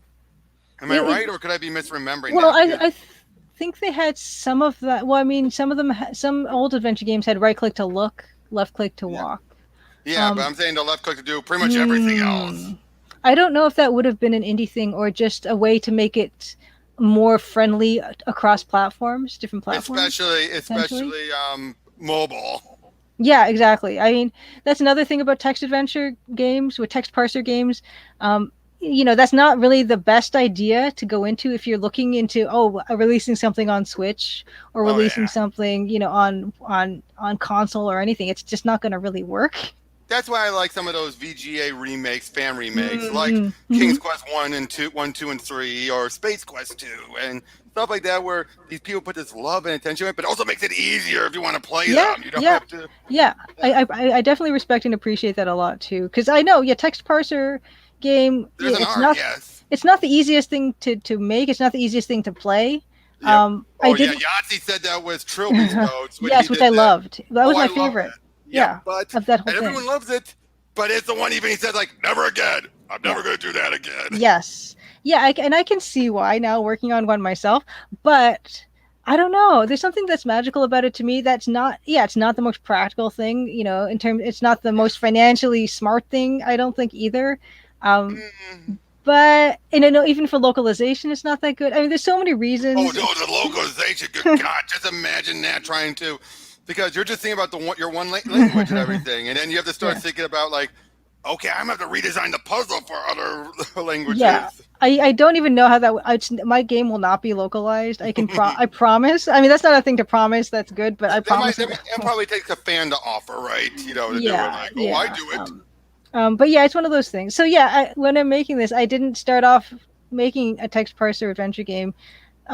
Because I thought I could make a lot of money at it. I started making it because I wanted to, and I love that style. And that's the best type of games, when you do it just for the artwork and everything, just to do it just for the, And I'm hoping other people will enjoy it too and miss that style as well. And it's been nice to show it at events and see people's faces light up when they see it. Oh yeah, I mean my face lit up when I saw it. Oh, I'm so glad. Yeah, I'm so glad. Because they'll show because this is the kind of game I used to play, and I've actually had kids like sit down, and some of the kids, it takes a special kind of kid at like 9 years old to really sit down and zero in, and they're just completely absorbed. They pick it up so quickly. Okay, they got to type and they can move around. Definitely. And again, it's really heartwarming. I think what also helps is the lock on when you type in certain things, like open door, just goes right to the door. And it's not one of those. Now, you got to be close enough to the right door to do it, but otherwise it's like open door. Okay. Boop, boop, boop, well, if there's more than one door and you're not in like the zone that I dictated close to, you might have to. Well, obviously, but let's just get a little closer. But I'm saying, it's not one of those where you have to be right neck up in its face to do it. No. That did always bug me, where you had to be right up in the face. Otherwise, it's like you're not close enough. You're not close enough. Yes. Yeah, but you brought up earlier about the music, so talk about the music in general. Oh, for sure. So the way the game looks, the way the game plays is very much a throwback to about 30 years ago, and when this type of game was being made. But the music was another huge component of the feel of the games and the settings of the games. And I've been really lucky to have someone who is composing the music for the game who loves adventure games and has the knowledge and the expertise to actually compose music for the game on a genuine Roland MT32, which he Wow. bought, and he got it to work. I don't know how he got it to work. It's just a bunch of magic to That me, whatever he is does. that is wow. Yes, Yeah, that is the type of commitment. yes, commitment. So Dan Polakar is the musician's name. I'm doing everything else. Dan's handling the music completely. Hmm. And when we live stream on Tuesdays at 8 p.m. Eastern, so sometimes it's an art stream, sometimes it's a music stream. 8 p.m. Eastern, Dan will compose a track for the game basically from scratch to Hmm. basically something finished. And just to see that process of him making music from nothing is magic to me. And the fact that he's doing it on a Roland MP32 just makes it like triply of Oh magic, yeah, amazing just magic. it's not like you're trying to do it in a more high def version, and then okay, now we got to tweak it. No, no, he's doing Yes. it right from the source. Yes, he's wrestling with all the limitations that the Roland MT32 has, and Oh, it that wasn't. makes it worth it. That makes Yeah, it. it was not my idea, by the way, for him Hmm. to do that. It was completely Dan's idea, which is the only way to have him do it is because if it was my idea, it would have been maybe a terrible idea, but it was his idea, so And he's completely committed. right, And right. And how many motifs has he done for? Has he done character motifs and all that? No, no, we were talking about character motifs. We haven't done them, but in the demo that you can get off of Steam right now, I think Hmm. there are 3 original pieces, including the theme song, the theme Right, music which I think that I he heard. Yeah. composed. It. Yeah, so when you load it up, the first piece you hear is the first piece Dan composed, and it's my favorite still to this day, and it's wonderful. Yeah, it's wonderful, and yeah, we were thinking about releasing a MIDI format soundtrack because we could legitimately do it that way. Because Dan has been really strict about keeping himself to the standards of what the MIDI would actually be like. Oh, so And we wouldn't get these variations or anything like that, just the one. no, no, it's just gonna be well, we use a different file format for AGS, but MIDI is definitely doable. Hmm. Dan has also composed for Empire of Sin, which is Brenda and John Oh, Romero's oh, I know game that about came that. out. I know about Yes. that. Yeah. Yeah, so he composed for that, which is completely different. Like, he got to use basically like real digital instruments on that, which was nice for him. But then when he comes back to the Roland MP32, I just I can't get over how cool it is to have a game Hmm. that looks and feels and sounds like we remember the adventure games playing like, not necessarily how they did. Hmm. They play like the nostalgia makes us feel like they did, even though they didn't. Oh yeah, and that's the thing. Some people don't, and some people want to just say, like, "I want to do an adventure game. I want to be a throwback," Hmm. but they only go so far, and they're like, "Let's do it where we had the technology of today, but we want to do it." And then there's others, like with yourself, who are trying to be like, "Let's stay as close to the original era." And, like some people want to do tumbleweed, whereas Hmm. like again, let's do it more modernized. Hmm. And then there's others who want to go like, "No, let's stay as within the limitations, within Yeah, reason, obviously." yeah, well, yeah, definitely within reason. That's the magical phrase for this Yeah, within because reason, because you don't want to go too much. That's a bit. I don't want to say suicidal, but that's too hair pulling. Where you're like, yeah, yeah, the limitations are strictly, I would say, visual, and that's mm-hmm, on purpose. So that mm-hmm, the yep. EGA color palette, and I know that the people who worked with the EGA color palette back in the day did not like using it because they But had to. there was it. But there was Yeah. that. There's that magic. There's that beauty to it. Yes. So I we mean, love it because we didn't have to wrestle with it. And when I use it for art, I don't see it as a limitation at all. I just see it as a style, oh which is a yeah, luxury now, really. But for oh stuff like definitely. music, like Dan can compose as much as he wants for it, and not we don't have to worry about putting the game on floppy disks, all that. Oh, definitely. Um, That's the one advantage. It's basically the old games, but if you had no space restriction. exactly, I mean, exactly. did you see those Monkey Island 2 cutscenes that they never used? Was LeChuck and Largo? No. Oh, look them up. Just look up Oh my unused goodness. cutscenes that where you actually see close-ups of LeChuck, and it's just like, but again, there's no voice. It's just that stuff. Where Hmm. it's like Largo, that whole, like what they ended up using for in-game sprites, like the Yeah. LeChuck, sir. And he guy was got the certain map. No, no, this is a case where you're having like either LeChuck's back turned to him and then Oh, turning, and he looks this like his face is melting. wonderful. Yeah, Oh, that's but they couldn't do it because yeah. space restrictions and Yep. everything. So yeah, in that case too. So when I have cutscenes here and there in the game where I have close-ups, I don't have Mm-hmm. to worry about my having too many close-ups Exactly. or anything because of Now, to that be fair, exact though, same Monkey thing. Island 2, though, was really heavy on the details to the point where, let's be honest, that's probably the one downside I would give Monkey Island 2. It's gorgeous, but muddy because they had such, I would Mm, say, too high detailed backgrounds that when I see. that's my opinion, of course, but Hmm. would you kind of agree with that too when you look back at Monkey Island 2? Like, it's gorgeous, but it looks so muddy.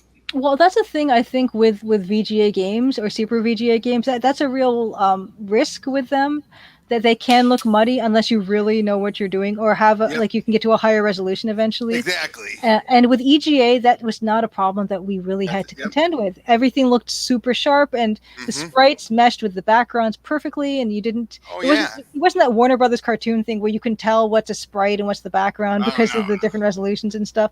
It was all just really everything worked together harmoniously, Oh yeah. and I could see every single pixel. I could see exactly how the magic was made in a way, I Hey, guess. kind of like the that quilt you had told me about behind you. How every Yes. little Yes. care to show it off. Yeah, please. Yeah, so this hold on. I don't okay, yeah. Hmm. This my mom made this beautiful quilt with the 1/4 inch squares, patchwork with fabric she just happened to have on hand that were Hmm. perfect colors for Nancy Maple, the Nancy Maple sprite. This is the Nancy Maple that you get to play in the game with I her know. face and You everything look like at that, that. you think that's on paper. No, that's a quilt, and that is Yeah, really that is I gorgeous. can't wait Yeah. to show it at events and things. And it's perfect because the genre of mystery adventure I'm going for is that cozy mystery, like the Agatha Christie type of mystery, Hmm. like that Murder She Wrote type of thing. So having a quilt and having Oh it be yeah. a cozy mystery. Actually, another fun thing is I'm working on little like Nancy Ooh. Maple Oh, that's nice. speech portrait cross stitching with which I think is also perfect for the idea Hmm. of having it be like a little cozy mystery. Oh yeah, Um, definitely. That's so awesome because there's just that special every type of old game and everything had their uniqueness to it, a unique mhm. style to them. Those EG adventure games. Again, some people like to say, "Give me VGA," and again, to some degrees, I can understand and respect that. But I will still go back and play some of those EGA games. Sometimes because I have no choice.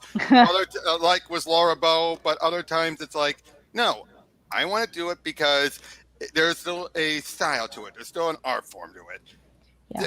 The one problem I would say is when you have ones with so many versions, like you have Leisure Suit Larry, you have the original, you have the Yeah. VGA, and then you have the reloaded one. I'll Yeah. play the reloaded one because it's close, it's the voice and everything, Yes. but also it's just, you know, a more appealing and not as many deaths, railroading. Oh, speaking of adventure games I played not too long ago, Hmm. Conquest of Camelot, Oh, yeah. Oh, which holds talk up about a really game with well. Oh yeah, talk about a game with so many paths and everything you could Yes, take. Like I cannot think of any adventure game that has as many multiple paths and it's divergences so as cool, and it's that. EGA. It's an EGA game. It's not the easiest game. There's some frustrating parts for sure, but that Oh, sorry, I I was thinking about Quest of the Longbow. I was oh, you thinking think about Conquest of the Longbow? That one's also actually that's a VGA sequel to Conquest of yeah, but Camelot. but Camelot though is still a similar thing though. I mean, I would love to want to get a word to Christy Marks and interview her because Yes, one gem in the holograms, her comic work, yes, and seriously, it's like the woman's done three of my favorite type of medium. yes. Can't think Oh, of for anyone else who's sure. done that where they've done Oh, adventure games, TV shows, and comics. I cannot think of anyone else who's done that. so cool, just so cool for sure. She'd be a really cool lady to talk to. Yeah, I know. I mean, the amount of research she looked into both of Yeah, those, where yeah. with Longbow Hunter, she had a bit more fantasy elements to it, Mhm. but for Camelot, she kept it a bit more grounded, if I recall, right? It was a bit more, Pretty like historical based on I guess the yeah. story the story and everything.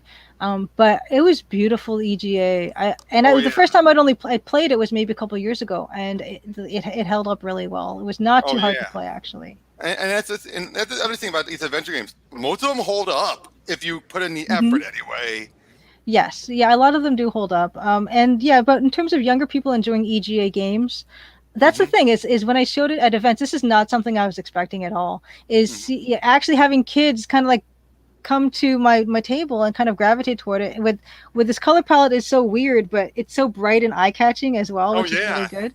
And yeah, them playing it and they're not even questioning why Nancy's skin is bright orange or anything like that. They just take it as like that's just how it is, and I guess that's what's so wonderful about kids is that they're kind of adaptable and they'll just take Yeah. things as they are without Some questioning them. might be snarky, some might be snarky, but for Yes. the most part, yeah, kids Kids are Yeah. smart, and I think some people give them credit for. I mean, there's always Yeah. like, oh, you gotta dumb it down for kids. Some kids, but not all kids. Come No, on. no, no, not at all. And just seeing kids like getting glued to the screen Mm-hmm. and and actually even seeing kids playing it with their parents, which I know a lot of adventure gamers, that's how they got started. Oh, Is yep. they Me, reading the same dialogue way. to each other, and just it's great to learn typing and spelling and reading, and it's actually kind of educational without really being edutainment necessarily. Just side effects of the way the games are played are just they have to get engaged in a lot of different ways, which is really kind of nice. Definitely, Yeah. definitely. I know. Be honest. Would they laugh at some of the cutscene stuff that were still on the rough side? Would they? I'm I sorry. I don't gotta think go I back feel to that. that again. I gotta go. Yes. It's funny because I have it. I have the game in kind of two different versions. There's the demo on the main store page, and there's a chapter one, which is the same demo thing. It was just like an Mm-hmm. experiment to see how that would work out. Mm-hmm. But because the thing is with the store page, the main store page with the demo being there, you can't review it. But on the Mm-hmm. chapter one page for the Crimson Diamond chapter one, people can review it. So Mm-hmm. after looking at some of the reviews, the major criticism was, the art in the introductory sequence. Like that's I get it. totally legitimate. I totally understand everyone's Yeah, criticism with yep. that. I know. Um, I know. so But I don't even feel bad about it. But I think I it's know. cute. Some people like it and think it's Oh, I cute. do. Oh, I do. I mean, some things pick me out, but others. One thing I always find so norm-tastic, it's funny, is the driving sequence, just how that looks, with that background. It just Yes. so again, like one of those old click and play style games. Yes. But Yeah. You can but see the roundness of the brush and everything that I used. exactly. Or sometimes it just feels like again a still, sprite just going along while the background is so. Yes. Yep, kind of like I don't know if you ever played this old click and play one. It was Monkey Island Devil's Triangle. I've never played any click and play stuff. I know Francisco on his stream with you, he showed Yep. the box and everything. Yeah, oh yeah. There was that one. There was also MI2, but it's Monkey Island 2. But it was like, what if Monkey Island was done through the Mission Impossible type Oh of my let's gosh. be action packed and everything. And it's weird, but it's by the guy who Data Dog, I think it's his name. The guy who would then do Space Quest Incineration Oh my and gosh. yeah, that guy. Those were some of his earlier games, and you're like, Huh. wow. I didn't mention that it was Francisco because I wasn't sure, but I double checked. Yeah, I think it's Data Dogs or something like that. His icon is like this box with eyeballs in it. my Like glaring gosh. eyeballs. Oh my gosh. Yeah. Yeah, the tools nowadays are amazing. I mean, I never used click and play. I know Francisco did, but yeah, Adventure Game Studio, Francisco develops on it. I'm a big fan of Adventure Game Studio. I'm developing on it as well, and yeah, it's wonderful. It's a wonderful Oh, it engine. is. It's I've wanted free, to do open it. source. It's so good. Oh yeah, Chris Jones done a great job just still keeping that going. It's So, wonderful. but I bring up Chris Jones though. I always think back to him voicing Percy and Ben Jordan. Oh, I Mr. didn't know that. Jordan. Yeah, that's Chris Jones. Oh my gosh, that's so So cool. yeah, when you hear him say something like, "What can I do for you?" That's yeah. I always Nice. love that the way he says that. What can I do for you? Yeah, EGA Sierra style games to children would be good. Would be really good, I think, for parents to play with their kids. Oh yeah, their kids mix to up play on Mother their own. Goose. I remember doing it even when I got older. I mean, Yeah. I still got that on Scum VM. I said I do it just for fun, just for like the cool, Yes. just to see does it hold up for something even an adult could help a kid out with. And Yeah. stuff like Pepper's Adventure Time. That's an all ages game. Did you ever play that one? I didn't, but I remember reading about it in Oh, in Computer it Game is World or so something. good. It looks really cute. Just the idea of this crazy uncle decided to send the essence of the 60s and 70s back to Ben Franklin's time. And you have Ben Franklin being like a hippie It's so and all cute. this other stuff. And just things that, and you can find out like, no, this is, but the fact that you have it be like, no, this isn't what would actually happen. That's why you have this little truth icon that would Aw. determine it. Things like that. And it's just so, like, the whole point is we got to get history back on track. So Right. it's one of those fix history, but not everything, or at least get it as close enough. Maybe not perfect, but it's because you can't undo the damage, but you can try and get it back on track. The closest thing I'd never played Pepper, but the closest game I played was Bill and Ted's Excellent Adventure. Oh, wait, the DOS version? And the Carmen San Diego one with the time traveling, which is also Oh, really yeah. cool. Wait. Those are both amazing. Was it the DOS game? Was it the DOS game you're talking about? I think it was a DOS game. Yeah. Yeah, I remember that one. Good God, that could be so frustrating. But I always remember, I don't know if you ever know about this cool glitch that would happen if you were on you're trying to jump up the mountain. You'd have to get a certain point where then you just start slowly, moving to the left. And you have No. to, yeah, and you'd have to time it right. You either jump and make it where you have to go, or you jump and die. It's like, again, just stuff like that. But of course, that was a Capstone game, and Capstone is pretty notorious for their quality. Let's be honest. No. But I would say another one, Echo Quest. Did you ever play those? I never played that either. No. Oh, No. those were good games, and it's a bummer that they had a great voice or talkie version for the first one. Unfortunately, they never did for a second one, but there's some elements of a talkiness in there and randomness in the beginning. Like you have the bad guy just random speak saying, "This place smells like a sewer," or things like that. And it's just like, why did they put that in there if there's not a talkie version? I never understood that. Huh. Do are games even made for kids anymore? I don't know. I don't know. I don't. That's the hard thing to say, because if they are, they're really dumbed down. Yeah, I'm trying to think of indie games that I've ever heard of on Twitter or anything where it's That's the thing. They're all. I don't think there are that many, because I think because they know that you got to cater to the older crowd, because they're the ones we're going to send the money to. Unfortunately, you cannot cater to the kids, because then that's more trying to cater to the kids and then cater to their parents to pay the money. Someone just said mobile, if any. Yeah, that's a good point. If there's any, they're on mobile, and unfortunately, they're the free-to-play ones. But yeah, no, but that is a good point you just raised. I didn't think about that till you asked that. Yeah, it's just most are on tablets and everything. Okay. Yeah. Yeah, but I would love someone to do that, where they can actually do that. Either crowdfunded, or I don't think a crowdfunded one would work. I don't think that would succeed. Maybe someone take it upon themselves and get it started, and then go from there. I think what was great about having PC games that are aimed at kids is that, when I was a kid, and it's the same for me, that you kind of get comfortable with being on a computer and like booting up a computer and being able to start up the game yourself. And you kind of learn all that stuff. Yeah, absolutely. I did that with so many again, the Apogee games, like the original Duke Nukem, the platformer one, where he's wearing that pink shirt and everything, or Cosmos Cosmic Adventure, Hocus Pocus. Those games, like the action platformers, but also the adventure games. You know what I mean? I mean, I'll be honest, Doom was too scary for me growing up at first. For me too. Yeah, I could not. I'm just like, nope. Nowadays, I love it, but it's the old adventure games that I feel that are still, were probably what really got kids into it.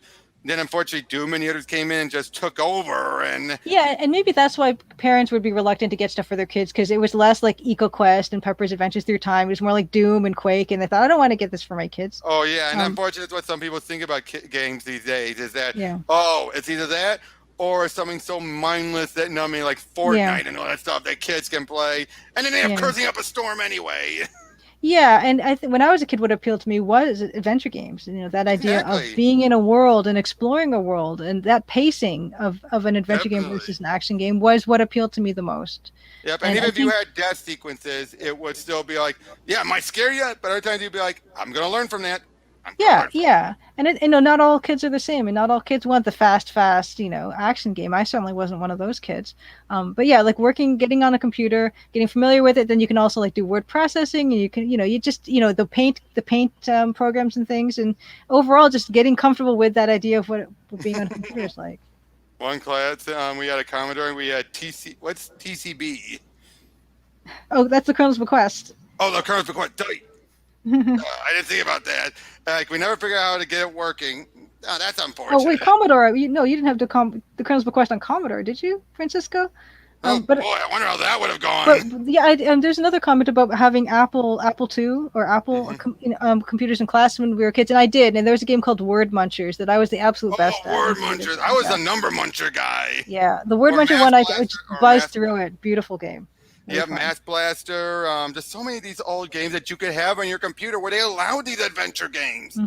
Oregon Trail, things like that. Oh, good God. The fact that it's still being done to this day. That is a game that's like still one of the highest grossing franchises, and you don't think about it. You're like, Oregon Trail, what, are they redoing that old game? Nope, new versions. Like, they had that little handheld version that I was sorely tempted to buy, but I did not buy. Oh, actually, it's available on Apple Arcade now. Oh my God! And it's a bit more politically correct. They made it. And Oh, then you have you played Oregon Trail? It's a Oregon zombie Trail. it's a Yes. zombie apocalypse. Yeah. I'm amazed that there's not like an Oregon Trail movie Yeah, or I know. something. I'm surprised either, but I think because unfortunately people are still comparing it to the not so PC-ness of it, back then. Okay. I Okay. think that's why they wouldn't do it because unfortunately there's just some things that are connected to it that you can't get over.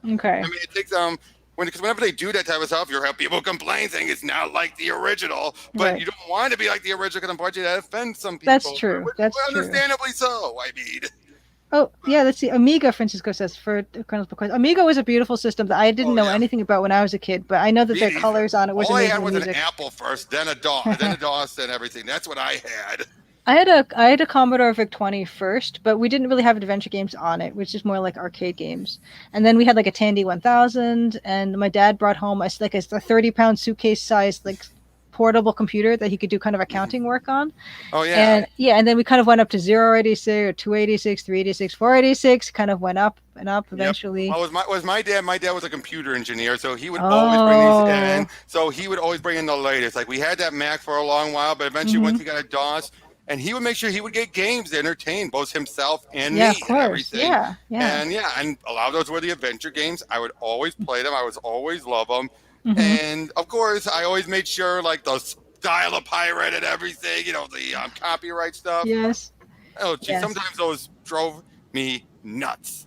The old style ones, especially when you have stuff like Space Quest, where it doesn't come into right near the final. You go into the Yeah, final yeah, act. yep, That is the yep. most annoying thing of all. Where you go into the final act and finally you have the copyright protection. You're like, oh shit, where is it? Where is it? Where Yeah, is it? yeah, yeah. And in fact, the way my dad would be distributing and sharing games at his office was, there was a heck of a lot of pirating going on. Oh So no! Back then you could do it so easy. My dad yeah, did it before. My yeah. dad would do pirating up until the Napster stuff. After that, never again. Mostly Mm, because that's when it became like a serious thing. yeah. Beforehand, who cared? You know what I Yeah. mean? Well, yeah, and I do feel a little bit bad about that, to the point where, for Thimbleweed Park, there was a tier for Thimbleweed Park where you could spend an extra $5, and Ron Gilbert would have absolved you of all your pirating sins. So I think You that was actually did that? Did you yes, do that? yeah, that was the $25 tier for the Kickstarter for Thimbleweed Park, and I totally did it. So I'm totally clear now. That's awesome. That is awesome. But yeah, again, just these old adventure games, they were, for many of us, it is our childhood. That's why I'm so glad to see people starting to make these type of games again. You and Dave and Francisco and hmm all those just doing it, and some doing some real clever stuff like Strangeland and everything. It's Yes, like so that cool, was bold and so different stuff. Yeah. what you could not you would get that would be a game up there with say Sanitarium or Oh I yeah. have no mouse and I must scream, Yes. things Yes. like that. It's like upwards there, but the type of stuff as a kid you would avoid. But Yes. the funny thing is there were some games that was said weren't for kids, but looking back, once I finally got to play them, I felt like, what was the problem? Like Sam and Max, the fact they had that on there, my parents never got me that. Oh my Then I gosh. finally played it, I'm like, what was the problem? What, because the whole reaching into that cat and blowing it out? That's in the teaser, the commercial you see everywhere with it. It's Yeah, like, yeah, it's kind of amazing to think about just how games, just how easy it is now, how much easier it is to make games where you don't need a team of tons of people to make something as relatively simple as an adventure game. And yeah, so you can get these really unique things coming out now from small teams or teams of one person, and they can exactly. be digitally distributed, and every aspect of it has become, the tools to develop every aspect of it has become so much easier, which is Oh, really exciting. very streamlined, Yeah. which I very appreciate. It's just like how movies have gotten so streamlined these days. How you get to a point where you can actually make a very convincing CGI dinosaur, Oh, sure. and Yeah. with using computers that are way cheaper, way smaller, but way more Yeah. powerful than they were when Jurassic Park was doing it. And it's so exciting because it does open up the creativity and opportunities for almost anybody to make a game. You can make a game in a browser even. There's Oh yeah. like Adventure On and You has an can put engine. full games of like Genesis and all hmm that stuff into a browser Yeah. and not need an emulator because it's right there in the browser. It's like mind It's so blown. exciting. I mean, so we've got Adventure On, which is done in browser. Playdate, which is coming out. Hmm. Like the pre-orders for Playdate have already come out. They have an in-browser development app Mm-hmm. called Pulp Mm-hmm. they'll be sharing with anybody who cares to make a game. And I've used it because I've got a dev unit for that, and I've used Mm-hmm. Pulp, and it's really easy to use. So, and it's just the tools have become so easy to use, and the only problem is of course is getting your game to kind of stand out among all these other Oh games. yeah, that's the big thing. That's It's the tricky thing. But just the fact that it's been so opened up, you don't need a huge budget. You can just do your own thing basically. oh It's yeah, really exciting to me because those are the types of games that excite me. Is the unique things definitely. that are coming out. Yep. Because and I still I know I talked with Francisco and Dave both about this, but I still gotta say, looking back, when you look at the early development of indie made adventure games and how I still am laughing at the fact that the very first paid one using AGS was that Adventure of the Fat Man, and how everyone was so like, no, no, and of course you look back, you're like, yeah, kind of glad they did, that people there was backlash for that because I wouldn't want that to be the very first paid adventure game, would you? I mean, it's a fine game, but not the one you want to be the first premium one. But uh, you all got to start somewhere. But I'm so glad now that we've reached a point where anyone can use AGS or hmm Unity or Anything, whatever, yes. and Yep. make these games. Like the fact we finally got a Beneath the Steel Sky sequel, Hmm. Beyond the Steel Sky. But even that's still a bittersweet one because I don't know if you played it. Have you, or have you I seen Let's didn't. Play? I've seen it. I've played the Beneath the Steel Sky. I never played the Mm-hmm. sequel. It does look beautiful, but yeah, it's that thing where they move into 3D. Oh, it's not even that though. The story, Hmm. it's following the same broad strokes of the Okay. original. And like I told Francisco and I told others, there's a stupid retcon at the end they use to justify it. And by the end of it, let's just say certain people die and you're pissed off that they're dead. And you're like, why? Why would I want to see a new adventure without that character? Oh I'm no. not going to say who. I'm not going to spoil it. But I'll just say, when I saw Space Quest Historian reviewing it, I knew the anger was going to come from him, and I was not wrong. Oh It did. no. He was ticked off, and I saw it coming because I had beaten it before he did. And I was like, I warned him. I'm like, you're going to get annoyed. Oh no. But then there's, like I say, though, there are some times where I also wish that other people taking development of games did it, like the Leisure Suit Larry games. The first one, the new, what dry, well, whatever, dry twice, whatever, Yes. that one. That one was fine. The sequel was way too trying to play it safe and everything. By the Oh. end of it, it just felt like, okay, you guys had a good understanding of Legion Suit Larry, but now you're making it clear you wanted to use the IP to make a message or something. And it just Mm. felt so. And the jokes, the puzzles were nonsensical. It was very frustrating. I had to keep on waiting for YouTube videos to give me a chance of like someone else to figure it out so I Oh could do 100%. One of no. those type of things where it's just like, how are they supposed to sync that? How were they supposed to sync that type of puzzles? And if it ended there, I mean, it ends at a point where you could just end Leisure Suit Larry there, and I'm like, Hmm. please end it there, please.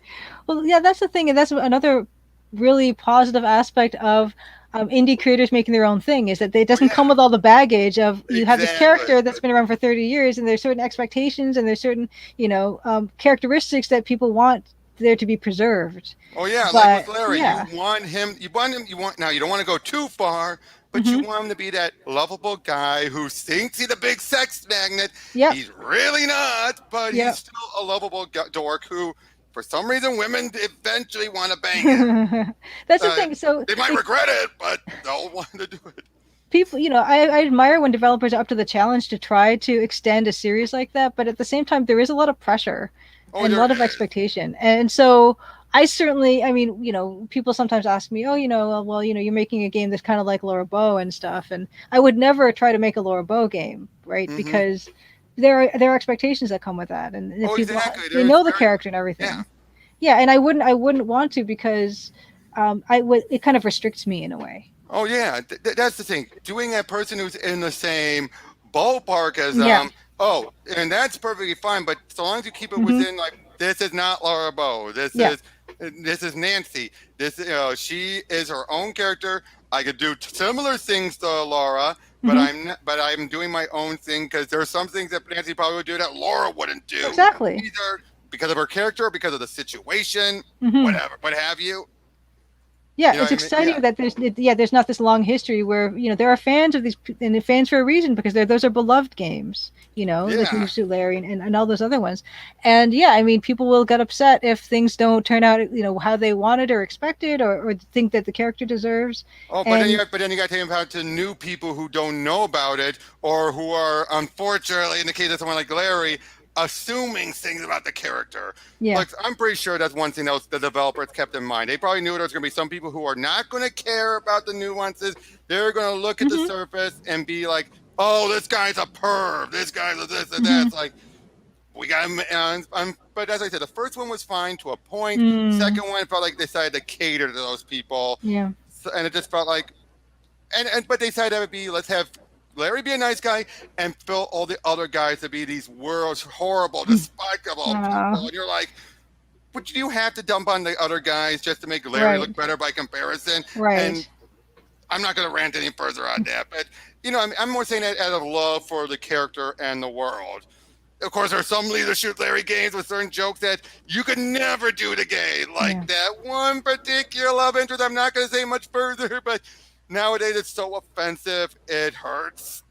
Yeah. I'm not going further, but I think you know who I'm talking about. It's a real tightrope walk for sure for developers who want to go that way. Oh yeah, yeah. I mean, the Because last thing you want to do though is being like those other two games that Sierra did, right? Those ones that weren't even Larry. yeah, I don't envy developers, but I mean, if they want to, they're bold enough, then they've got the properties and the licenses, go for it. But just Oh know yeah. that yeah, it's gonna be tough. It's gonna be a tough go one way or the other. Exactly. That's why I say it's easier to get a Monkey Island license, or Loom. Loom. Oh good God! Actually, no. Loom would be a disaster if you didn't know what you were doing. There is so much built on that if someone was to convince Disney, give me the Loom license, I will continue forward, or I will redo it. That's going to be asking for, like, you better be a master, or your career's over if you screw it up. Yeah, I don't want anyone to attempt that. I want my Oh, I don't EGA either. Loom forever, and it's perfect the way it is. And Mm-hmm. I don't need Loom 2 or Nope. anything like But I that. did love that Forge fan game that never I got didn't play finished. it. Oh Oh, no. that is so good because they actually went into full detail about how to do with Rusty his gauntlets. They actually had to be like, you had to do Oh, this type of drawing puzzle type of thing, and then he huh. would just clang these gauntlets together, and boom, it was basically a more complicated version of the draw staff. Okay. Yeah, I would Huh. look it up. Look up Forge demo, and Okay. yeah, if you Forge Loom demo, I think. Okay. Unfortunately, I never finished it, but Mhm. very good voice acting, and again, it felt like this could have been something. But Mhm. unfortunately, at the point when you have something this high quality, eventually it's going, especially when you have a team, people could go elsewhere. Real Yep. life gets in the way. Yes, absolutely. I mean, were you ever afraid of that? That real life is going to get in the way and you might have to end it, or? Well, that's what's kind of nice. I mean, there are benefits and drawbacks to being a solo game developer for Mm-hmm. sure. And one of the benefits would be, yeah, it's even if stuff is kind of in my way and stuff, I can take my own time with it, and no one else is waiting on me for anything. That's true. You Compared know, to a team where yes, you have to rely on like background artists and everything. yes, Especially when there are some people who are like, they are so good at this, I can't do it. Once you hear that, you're like, oh boy. yeah. I'll be honest, I grit my teeth when I hear that because I'm like, that's high praise, but that means they're relying on that person sticking around till the end. Yes, and that can be tough because yeah, I mean circumstances change all the time, and especially if it's a hobby project where no one's getting paid and Mm-hmm. things, even more. I mean, finding the time, it's Exactly, so fine. yeah. So having the fact that I'm kind of doing everything on my own except for the music, I really like that because I am in Mm-hmm. control of that, Mm-hmm. and I don't have a publisher or anything either, so I don't really have anyone kind of on me about my deadlines or anything like that either, which is a Yeah. good thing and a bad. Everything is good and bad. There's a good side of the coin and a bad side of the coin, of course. Yeah. But for me, Oh, it's been this is mostly a good point. yes, Be inspired, don't touch the gospels. Exactly. That was yeah, back to what we were saying earlier about yes, like do someone as an inspiration, or an inspiration, but don't go for, unless you think you can handle it. yeah, because That's what I that's say. the If you think you can toughie. handle if you think you can write within the wheelhouse, take a shot, but I think it's always safer. Like, if I don't think I could do a Guybrush, I can think I could do a Guybrush like character, but Hmm. I cannot because I'd probably be trying to make the guy a bit too action oriented. Something that Guybrush really isn't. I mean, he can be. Tails proved that he can be, but even that, I think, because they had people who originally worked on it involved, that they got it right. Right. Well, If it yeah, was, and yeah. yeah, if you can get people who worked on the original stuff, that's a bonus. But also, of course, the practical side of this is, yeah, legally, do you have the Oh license or yeah. not? So, I mean, that's part of the reason why the King's Quest VGA stopped after 3, yeah. because it became harder and harder to do it. And someone brought the new Indiana Jones fan game will test that. Which one? Yeah, which one? There's a bunch of them that are still going, and how many of those have stopped? Like, I was devastated when Raiders of the Seven Cities of Gold. Yeah, I've seen about that, but I was devastated when the Fountain of Youth ended, or they Yeah. decided we can't do it as a Indiana Jones game. I was devastated because I'm like, that they've been working there for so long, Mhm. and then now they had to just throw all the indie stuff out the window. It's just like, Can't they just do like an Indiana Jones style character and just rename no, that's what them they're or something? doing. That's what they're Yeah, doing. yeah, That's yeah. what they're doing. But it felt Yeah. so like they worked on it for so long as an indie fan game. You Of know, it's course, just of course. then they'll just lose it like that. But yeah, though. But again, I've been doing a lot of the talking, but again, so one big question I'm sure some Sure. people might want to ask is, how much do you think you're gonna when you do finally do it? Do you think it's going to cost Hmm. 15 or so, or what? It's pro- I'm it's sorry. probably I going to just be in want people to line. wonder about that. Well, I haven't actually decided on pricing yet. I figure it'll be in line with other adventure games, of the same like gameplay length and Mm-hmm. like that. Yeah, I know that you should go for like 15, maybe 20, but usually 15. I've noticed, so that's why I was asking. yeah, it's probably going to be somewhere in the ballpark.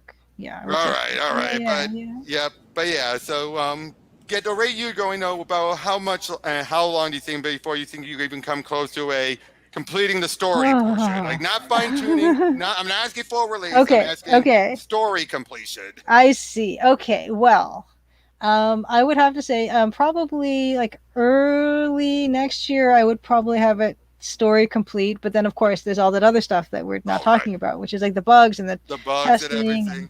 and Yep. just fine tuning and stuff. But yeah, maybe hopefully early next year or like by, first quarter of next year somewhere, Oh, have that's it. awesome. Yeah, 'cause I Yeah. figured I would ask you the story completion because I know bugs and everything that's going to That takes stretch it forever. out. Yeah. Yeah, but as far as story completion, that's where I always feel like once you get the main structure done, that's where then the real, the more, once you have that, you're like, you're close to gold than you are before. Yes, I would like to hopefully say, yeah, conservatively say like between the first quarter and first half. First half for sure, I would say. I Okay. would have it all set down. Well, if you need a beta tester, I volunteer. I volunteer.